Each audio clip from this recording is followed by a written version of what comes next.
ఆయన ఒక multi talented person. పాట పాడగలరు, తప్పు వాయించగలరు, మ్యూజిషియన్, వాయిద్యాలు వాయించగలరు, కవితలు రాయగలరు, వార్తలు రాయగలరు. అలాగే ఎన్నో వివిధ అంశాలపై అవగాహన ఉన్న వ్యక్తి. కొన్ని సంవత్సరాల క్రితమే వార్తాపత్రికలో చేసి విలేకరిగా కొన్నేళ్ల పాటు పనిచేసి ఆ తర్వాత సామాజిక కార్యకర్తగా ఎదిగి ఇప్పుడు ప్రభుత్వం ఏదైతే కమిటీ ఏర్పడుతుందో ఆ కమిటీలో ఒక మెంబర్.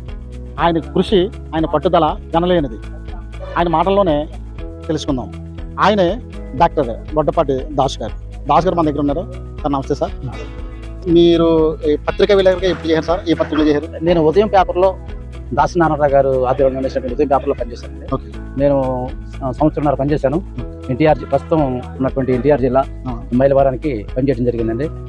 అక్కడ పనిచేయటం వల్ల, పత్రికా విలేకరిగా పనిచేయటం వల్ల సమాజానికి నాకు తెలిసినటువంటి చెప్పటము, తెలియని నేర్చుకోవాలనేటువంటి భావన నాకు బీజం ఏర్పడింది సార్. సరే, మీరు కొన్ని స్కిల్స్ ఉన్నాయన్నారు. ఏ స్కిల్స్ ఉన్నాయి సార్? నేను ఇలాంటి కార్యక్రమంలోకి వచ్చిన తర్వాత నాకు బెంగళూరుకు సంబంధించినటువంటి వాళ్ళు, ఒక స్వచ్ఛంద సేవా సంస్థ వాళ్ళు నాకు ఈ కల్చరల్గా మరి కోలాటం నేర్పడం జరిగింది. అదేవిధంగా భజన నేర్పడం జరిగింది. దాంతోపాటుగా బుర్రకథ నేర్పడం జరిగింది. దాంతోపాటు పాటలు నేర్పడం జరిగింది. డ్యాన్స్ నేర్పడం జరిగింది.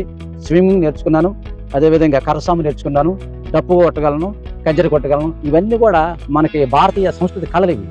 ఈ కళలో మనిషిని కాస్త ఉన్నతంగా తీర్చిదిద్దడానికి అవకాశాలు ఉన్నాయి. కాబట్టి ఇలాంటివి కూడా మరి నేర్చుకోవటం వల్ల చాలా వరకు నాకు ఉపయోగపడింది.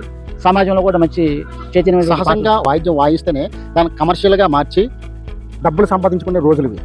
అలాంటిది అప్పట్లోనే మీరు అన్ని వాయిద్యాలు వాయిస్తూ కూడా మీరు ఏమైనా సంపాదించారా, లేదా ఒకవేళ ఎలా సమాజానికి? ఇప్పటి వరకు నేను సామాన్యమైన వ్యక్తిగా ఉన్నానండి. ముఖ్యంగా నాకు ఈ ఆలోచన ఎందుకు వచ్చిందంటే, మా నాన్నగారు చనిపోయినప్పుడు 1987లో యాక్సిడెంట్ చనిపోయినప్పుడు నాకు సమాజ సేవకులు నన్ను నా దగ్గరికి వచ్చేసి నన్ను కాస్త ఓదార్చి మరి నన్ను మీరు ముందుకు వెళ్ళాలి, ఇలాంటి విషయాలు 10 మందికి ఉపయోగపడాలనే ఉద్దేశంతో నాకు అప్పుడు చెప్పడం జరిగింది. నేను ఏదైతే వారి దగ్గర నుంచి ఆ బాధ నుంచి రిలీఫ్ పొందానో, మిగతా వాళ్ళ బాధల్లో కూడా నేను కూడా కొంత భాగస్వామ్యంగా అయ్యి వాళ్ళని కూడా రిలీఫ్ చేయాలనే ఆలోచనతో నేను 1987లో ఒక స్వచ్ఛంద సేవా సంస్థను స్థాపించానండి.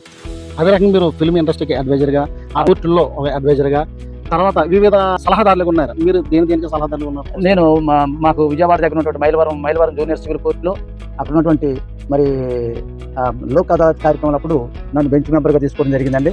కోర్టు వారు తీసుకున్నందుకు గాను కాస్త రెమ్యునరేషన్ కూడా మరి ప్రభుత్వం వారు వెళ్ళినప్పుడు లోక్ అదాలత్ కేసులప్పుడు కూడా ఇవ్వడం జరుగుతూ ఉంది. దాంతోపాటు న్యాయ విజ్ఞాన సదస్సులు కూడా అక్కడ ఉన్నటువంటి జూనియర్ సివిల్ జడ్జి గారు, సీనియర్ సివిల్ జడ్జి గారు సహకారంతో చేస్తూ ఉన్నాము. దాంతోపాటు 2 రాష్ట్రాల్లో అక్కడ నుండి హ్యూమన్ రైట్స్ ఫౌండేషన్ అనేది 2022 స్థాపించిన తర్వాత తెలంగాణ 33 జిల్లాలు, ఆంధ్రప్రదేశ్లో ఉన్నటువంటి 26 జిల్లాలో కూడా లీగల్ సర్వీస్ అథారిటీ చట్టాన్ని ఉపయోగించుకొని ప్రతి ఒక్కరికి న్యాయం అందాలనే ఉద్దేశంతో మరి న్యాయవాదుల సహకారంతో పేద ప్రాంతాలకు వెళ్ళి చట్టాల గురించి వివరిస్తూ ఉన్నాం సార్.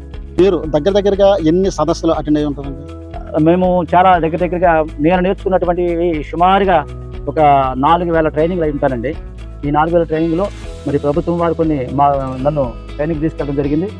మరి దాంతోపాటుగా మేము దగ్గర 250-300 లోపు ఉన్నటువంటి 2 రాష్ట్రాల్లో, మన ఉమ్మడి ఆంధ్రాలో ఉన్నటువంటి 2 రాష్ట్రాల్లో కూడా మరి విద్యార్థులకు, అదేవిధంగా మహిళా సంఘాలకు, ఉపాధి హామీలో పనిచేసేటువంటి మహిళలకు, పనిచేస్తున్నటువంటి ఎక్కడైతే ఉన్నారో వాళ్ళకు, అదేవిధంగా కూలి పనిచేసేటువంటి వాళ్ళకు కూడా మరి అవగాహన కార్యక్రమాలు కల్పిస్తుంది. మీరు ఎన్నో NGOస్తో కలిసి ఉన్నారన్నారు. దాదాపు మీకు అసోసియేట్ ఎన్నో NGOస్? సుమారుగా నేను ఆంధ్ర, తెలంగాణలో 2 రాష్ట్రాల్లో స్వచ్ఛంద సేవా సంస్థలు 34 సంవత్సరాల అనుభవం అండి. ఈ 34 సంవత్సరాల్లో ఎక్కడి నుండి మనం డబ్బు వస్తేనే పని చేద్దామనే ఆలోచన కాకుండా మన పని మనం చేసుకుంటూ ఖాళీ సమయంలో సమాజానికి ఉపయోగపడాలి అనేటువంటి ఉద్దేశంతో మన కుటుంబం బాగుండాలి, అట్ ద సేమ్ టైం కూడా భారతదేశము, అదేవిధంగా ఆంధ్ర రాష్ట్రము మరి ముఖ్యంగా మనం కుటుంబంగా భావించి అందరూ శుభ్రంగా, అందరూ బాగుండే విధంగా ఎన్విరాన్మెంట్ మనం కల్పించాలనేటువంటి ఆలోచన. మాకు వచ్చిన ఇన్ఫర్మేషన్ ప్రకారంగా మిమ్మల్ని కోరేది ఒక అంశం కోరుతున్నాం సార్. అది మీరు కంపల్సరీ చేసి పెట్టాలి. ఎందుకంటే మీరు ఇప్పుడు అత్యాచారాలు అరికట్టడానికి, ఏదైతే నిరోధించడానికి ఒక కమిటీ ఏర్పాటు చేశారో, మీ దృష్టిలో మా ఎంటైమ్స్ తరపున పెట్టేది ఏంటంటే, మనం ఎక్కడైతే ఎలాగ అరికట్టడానికి చేస్తున్నామో ఇతర రాష్ట్రాల్లో, గల్ఫ్ కంట్రీస్లో మన తెలుగు మహిళలు వెళ్ళి ఎక్కువ అబ్యూజ్ గురవుతున్నారు. వాళ్ళు అక్కడ ఇంట్లో పని చేసుకునే వెళ్తున్నారు చాలా మంది అండి. అక్కడ వాళ్ళు ఏమైనా ఏం చేసేది లేక వాళ్ళందరూ కూడా ప్రతి ఒక్కరు కూడా మీద చేయడం, అబ్యూజ్ గురవడం ఇలాగా ఎక్కువ జరుగుతుంది సార్. మీరు మన రాష్ట్రం నుంచి ప్రభుత్వానికి, సెంట్రల్ గవర్నమెంట్ అలాగే ఎక్స్టర్నల్ అఫైర్స్కి వరకు తీసుకుని వెళ్ళి వాళ్ళకు కూడా ఒక ప్రొటెక్ట్గా ఒకళ్ళు ఎవరైనా చనిపోయినా సరే కానీ మహిళలు వాళ్ళని ఒక దిక్కుముక్కు లేకుండా ఉన్నట్టు అయిపోతుంది. వాళ్ళు కూడా మీ ద్వారా గవర్నమెంట్కి తీసుకెళ్ళి ఆ సెంట్రల్ గవర్నమెంట్ ఏదైనా ఇంప్లిమెంట్ చేస్తే కనుక చాలా అరికట్టడానికి వాళ్ళ చట్టాలకి భయపడడానికి ఏమైనా అవకాశం ఉంటుందండి. మనకి లీగల్ సర్వీస్ అథారిటీ చట్టం అనేది 1987 సంవత్సరంలో వచ్చిందండి. ఓకే. ఎక్కడైనా ఇలాంటి ఇబ్బందులు పడతా ఉన్నప్పుడు కేంద్ర ప్రభుత్వం వారు మంచి చర్యలు తీసుకుంటూ ఉన్నారు. అదేవిధంగా మన ప్రస్తుతం ఉన్నటువంటి ప్రభుత్వం వారు కూడా మంచి చర్యలు కూడా తీసుకోవటం జరిగింది.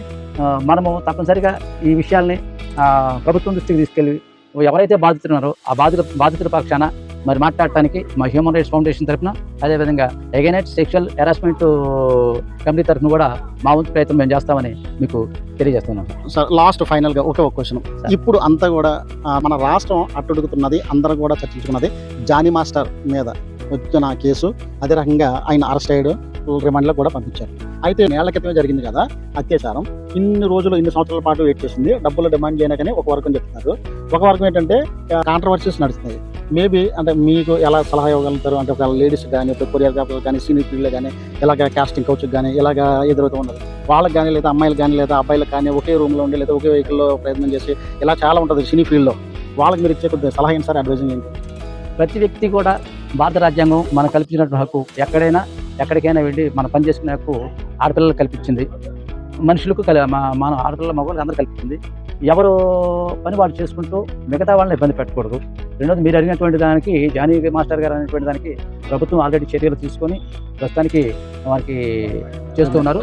తగిన ఆధారాలు ఉంటే తప్పనిసరిగా ప్రభుత్వం వారిని చట్ట ప్రకారం శిక్ష జరుగుతుంది. ధన్యవాదాలు సార్, మీ విలువైన సమాచారాన్ని మా యాంగ్ టైమ్స్కి ఇచ్చినందుకు. ఇప్పటి వరకు మనకి ఎన్నో విషయాలు మన డాక్టర్ దాస్ గారి ద్వారా తెలిసాము. మరొక ఎపిసోడ్లో మరొక అతిథితో మనం కలుద్దాం. Young times.